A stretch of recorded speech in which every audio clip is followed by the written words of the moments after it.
ఎర్రకోట ఉగ్రదాడి, డాక్టర్లే టెర్రరిస్టులు అయితే నిజంగా వీళ్ళు ముస్లింలు అంటారా? ఇండియన్ ముస్లింకి పాకిస్తాన్ ముస్లింకి తేడా అదే. ఇండియాలో ఉన్న ముస్లిం సోదరులారా జాగ్రత్త పడండి. ఎందుకంటే రేపొద్దున్న భవిష్యత్తులో మిమ్మల్ని కూడా నమ్మే పరిస్థితి లేదు. మీ దరిదాపుల్లో మీ యొక్క ముస్లింలు పాకిస్తాన్ నుంచో బంగ్లాదేశ్ నుంచో ఎక్కడి నుంచి వచ్చినా సరే ఇమ్మీడియట్లీగా గవర్నమెంట్కి సందేశం పంపండి. ఇదంతా ఎందుకు చెప్తున్నానంటే, హిందూ అయినా ముస్లిం అయినా క్రిస్టియన్ అయినా ఫస్ట్ మన దేశం గురించి ఆలోచించేవాడే నిజమైన భారతీయుడు. వీళ్ళ విచ్చలవిడిగా వచ్చి మన పుల్వామా, ఈరోజు ఎర్రకోట, వీళ్ళ ఇష్టం వచ్చినట్టు చంపుకుంటా వెళ్ళిపోతూ ఉంటే చూస్తూ ఊరుకోవాలా? నిజంగా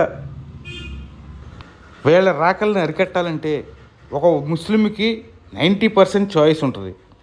ఎందుకంటే ఆ దరిదాపుల్లో ఉన్న ముస్లిం ఏరియాల్లో మాత్రమే వీళ్ళుంటారు.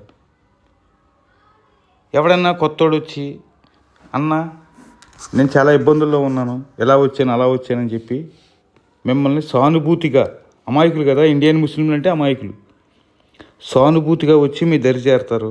రేపొద్దున వాడు ఏ టెర్రరిస్టో కిరాతకుడు అయితే మీ పరిస్థితి ఏంటి? మీరు కూడా ఇరుక్కుపోతారు. ఎన్డీఏ గవర్నమెంట్ వచ్చిన తర్వాత ఈ బాంబు బ్లాస్టులు గట్రా తగ్గినాయి అని జనం ప్రశాంతంగానే ఉన్నారు. మళ్ళీ మొదలు.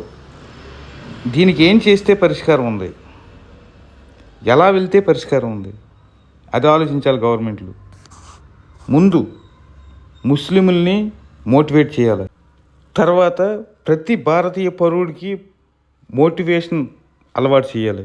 ఎందుకంటే కొత్తగా ఎవరు వచ్చినా, అది హిందూ అవని ముస్లిం అవని, అనుమానాస్పదంగా కనిపిస్తే నాకెందుకులే, చూద్దాంలే, పోద్దాంలే అనుకుంటే 100 ప్రాణాలు 1000 ప్రాణాలు ఈ దౌర్భాగ్యుల చేతిలో ఛిద్రం అయిపోతున్నాయి. వాళ్ళ కుటుంబాలు నాశనం అయిపోతున్నాయి. అనాథలుగా మిగిలిపోతున్నారు కుటుంబీకులు. కొత్త దారుల్లో చూడండి, వీళ్ళందరూ డాక్టర్లు అంట.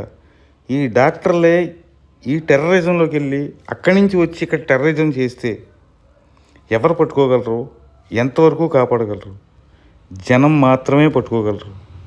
ప్రతి ఒక్కడి యాక్టివిటీ, ప్రతి ఒక్కడు ఏం చేస్తున్నాడు అని అబ్జర్వేషన్ చేసుకుంటేనే మనుగడ కొనసాగే పరిస్థితి ఇప్పుడు మన భారతదేశంలో ఉంది. దయచేసి ప్రతి ఒక్క హిందూ, ముస్లిం, క్రిస్టియన్, ఇలా కులానికి మతానికి సంబంధం లేకుండా ప్రతి భారతీయుడు టెర్రరిస్టే. వానికి కులం ఉండదు. వాళ్ళు రక్తం తాగే పిశాచులు, వాళ్ళు సాతాన్లు. కాబట్టి ప్రతి ఒక్కడూ మేల్కొని ఇక నుంచైనా ఎలర్ట్గా ఉంటే ఎంతో కొంత శాతం ఇలాంటి దౌర్భాగ్యుల నుంచి మన ప్రాణాలు, మన జనం ప్రాణాలు కాపాడబడతాయి. దయచేసి ఈ వీడియో నచ్చితే మాత్రం లైక్ చేయండి, షేర్ చేయండి, 10 మందికి చూస్తారు.